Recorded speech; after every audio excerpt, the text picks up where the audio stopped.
Somewhere in the 70 million square miles of the Pacific, United States engineers are building secret bases to strike at Japan. No military secret, the news, but where has the Japs puzzled? Today, on islands that once held promise of paradise, U.S. bluejackets go about the grim business of war. Ferrying fighter planes ashore, scout planes and bombers concealed and camouflaged amid the palms of the island.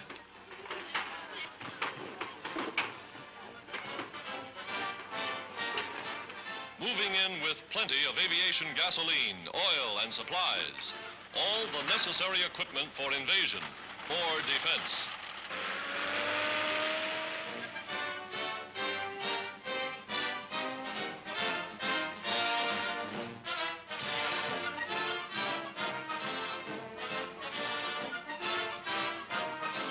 Wading waist deep in tropical waters, they chart a base for seaplanes. Ashore, giant tractors blaze clearings among the palms.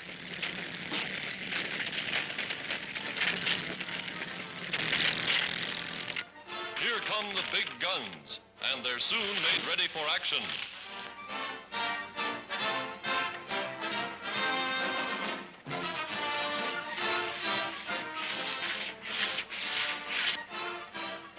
Patrolling the strongholds from which the United Nations plan their offensive against Japan.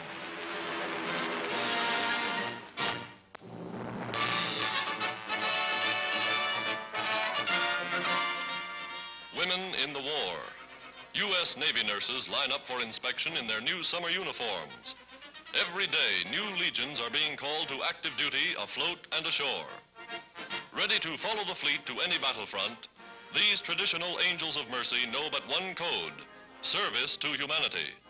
Women, as always, the heroes of all wars.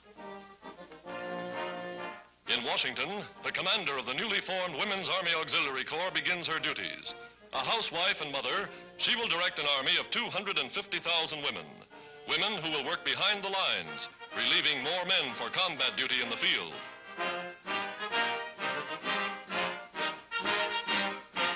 The first call for volunteers brings thousands to recruiting stations.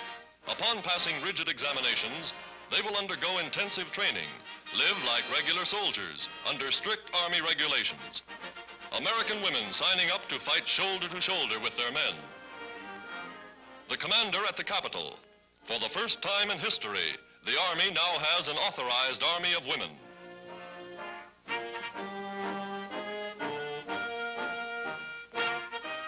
In mountain country, a woman's motorcycle corps takes to the field. Trained as dispatch riders, they carry messages and first aid equipment to lonely outposts. Women of America serving on the home front.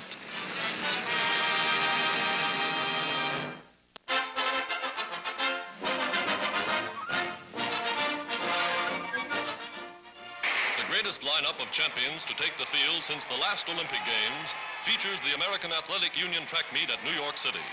Finish of the 110-meter dash, and the winner is San Francisco's Harold Davis. In classic Greek style, America's champion heaving the 16-pound shot put nearly 60 feet. Here they go in the 110-meter high hurdles. Sports playing an important part in the physical training program for America's youth. Watch the youngster nearest the camera. A university student, he wins the title in 14 seconds.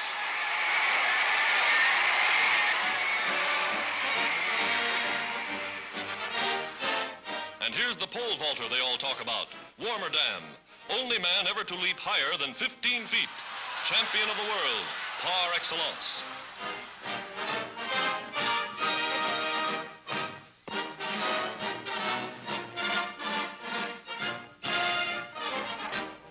The U.S. Post Office inaugurates a fast new mail service for soldiers and sailors overseas. Letters written on special forms, 4 by 5 inches when folded, are stamped and posted like regular mail. Each letter, passed by the censor, is photographed on small rolls of 16-millimeter microfilm. A 100-foot roll of film can carry 1,500 individual letters. Quite a saving in cargo space, when you realize that 150,000 letters that ordinarily fill 22 sacks will on microfilm take just one bag. On arrival, the letters are enlarged to readable size. Good news for servicemen overseas.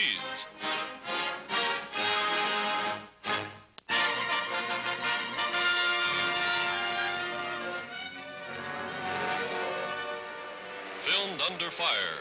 These are the first pictures of America's great naval victory in the Pacific. Army, Navy, and Marine planes, cooperating with the fleet, surprise a Jap invasion force sent to capture strategic Midway Island, stepping stone to Hawaii and the North American continent. U.S. planes roaring to the attack amid a rain of anti-aircraft fire.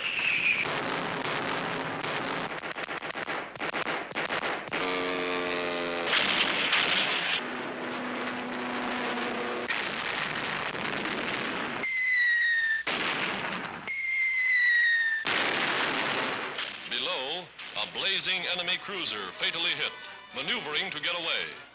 Dazed by the unexpected sea and air assault, the Japs seek desperately to escape.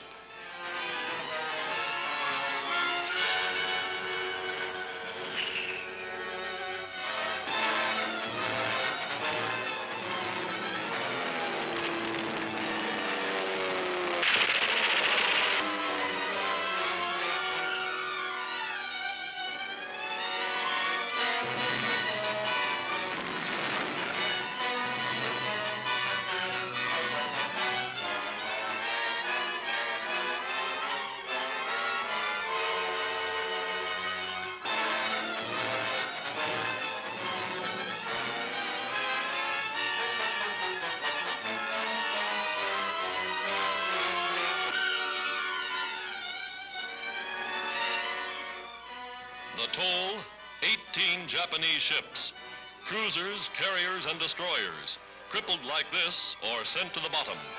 A blow more than equal to the defeat Japan suffered in the Battle of the Coral Sea. Back in port, Admiral Nimitz, who directed the action, bestows medals for deeds of valor. They fought the strangest naval battle in history, a battle in which the ships were hundreds of miles apart. The stories told by these hero pilots may rewrite all textbooks on naval warfare.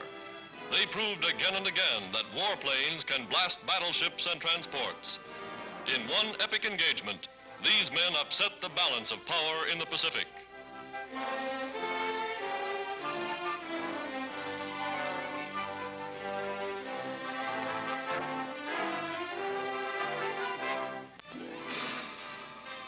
The lesson is learned. Today, American plants speed production of more and more giant bombers.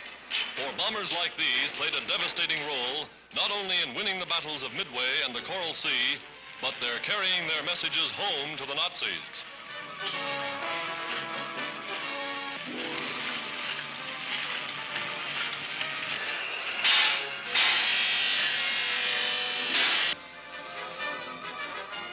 Operating day and night on a 24-hour mass production schedule. America giving wings to the greatest armada of fighting ships the world has ever known. And here are more men ready to fly them. Midshipmen saluting the color girl as families of naval cadets come to see their sons made officers of the fleet and the Fleet Air Arm. Today they march in their final review, the cream of America's young manhood, their lives dedicated to uphold the tradition of the Navy.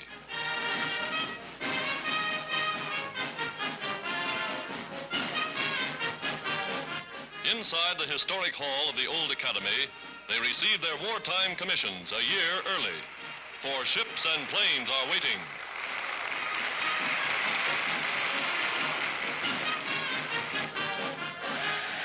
New fighting men ready to man America's all-ocean Navy.